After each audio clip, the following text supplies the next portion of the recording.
I hate this episode. Roll the opening already.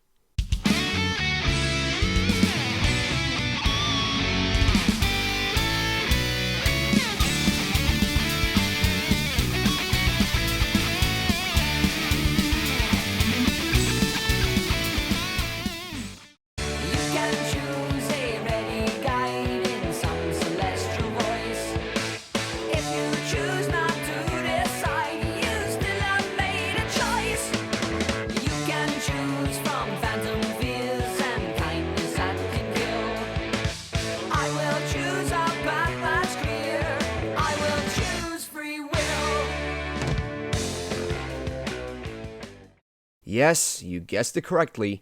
I hated this episode.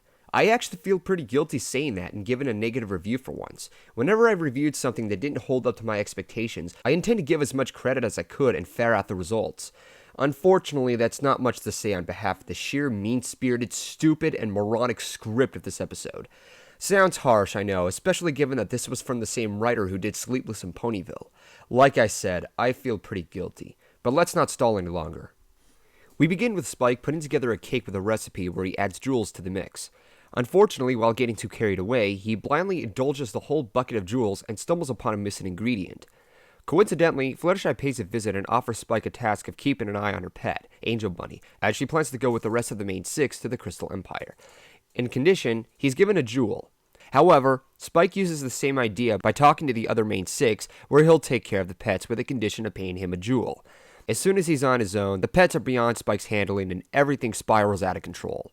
In the process, Angel ditches Spike and thus Spike has to find him. This then leads to various obstacles that cost him all the jewels that he was given just to take care of the animals in the first place, and that also dips the quality of the episode. Okay, I'm just gonna get right on it. First of all, why does Spike intend to be so secretive in setting up the animals for the main six in the first place? It's true that he directly tells them about keeping an eye on the pets while getting his jewelry salary as a condition, but at the same time, I didn't see what was wrong with just explaining that he wanted to put together his cake recipe. Strangely enough, Twilight's actually aware of this as it's shown at the end, and yet she acts suspicious when she was told about having Aloysius being taken care of with the addition of for his income. For anything else, Rarity could have used her magic to help Spike get more jewels, especially given how much of a connection he has with her. And thus, this could have saved the whole episode to begin with. Almost everything Spike does is irrational and not very thoughtful. His motivation isn't very selfish when you think about it, but the episode tries to make him out to be selfish, and it just doesn't work. Either way, he's not very rootable in this episode. Then there's Angel. I fucking hate Angel. I'll not go far too off topic, but to the obvious, he's such a spoiled little shit. One of the most unforgivable scenarios is what he did in Putting Your Hoof Down. In that episode, he straight up slaps Fluttershy in the face because he wanted a special salad recipe that looks too complicated for her to handle. And after getting forced to shop for ingredients and getting pushed and shoved by the public, she gets kicked out of her own house from that little rabbit because of one missing cherry. He on top of that gets away with it. Prior to that episode, he was just arrogant and annoyed by some of Fluttershy's lack of awareness, which is very disrespectful. What goes on in Just for Sidekicks doesn't make the character any better, and in fact just makes things difficult for Spike for no apparent reason. Additionally, what goes on around Spike becomes so backstabbing by many of the following ponies: Apple Bloom, the train conductor at the station, Granny Smith, and even Zecora. We have a scene where he's bound to a tree by all the pet leashes and Zecora insists on helping him, or so to speak. But with the cost of a jewel, she just straight up donates it to charity. She may have thought about doing the right thing, but what helped out Spike was nothing.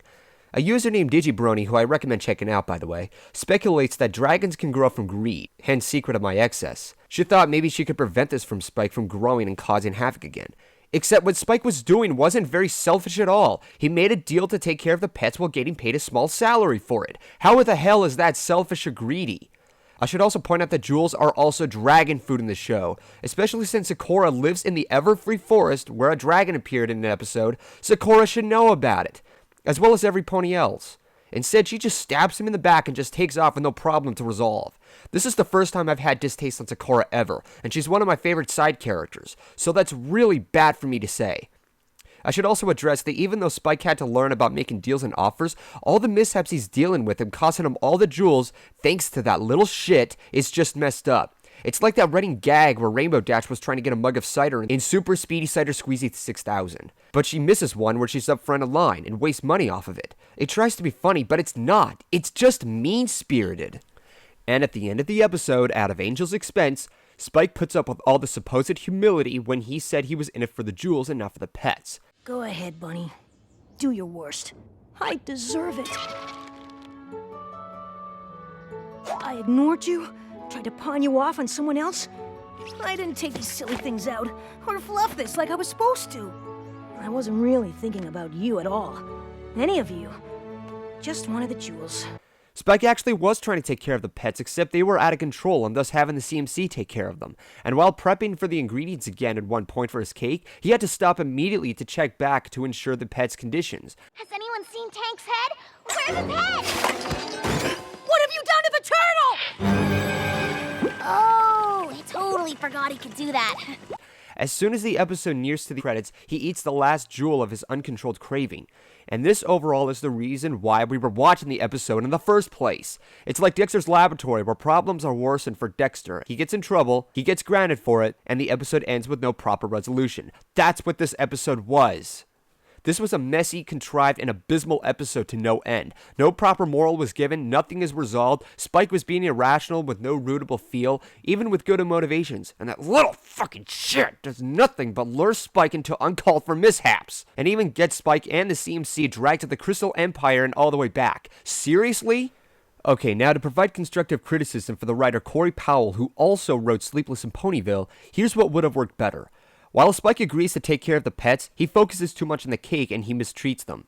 This then leads to the pets getting back to him, including Angel, and he then realizes he was being too selfish and thus spilled the beans like it was shown in the episode. While it does work in the same plot for Baby Cakes and Stairmaster, this would have turned the whole perspective around, especially considering that Spike had issues with Angel earlier in the series. That would have been a better plot than what I just sat through. Now I'm going to set aside all the issues with this episode and give credit where credit is due. It's nice to see the pets once again, especially with Tank and Rainbow trying to show good gratitude and care for him, even with all the ridicule that she faces. The other pets weren't as problematic, even with Opal and her destructive attempts earlier.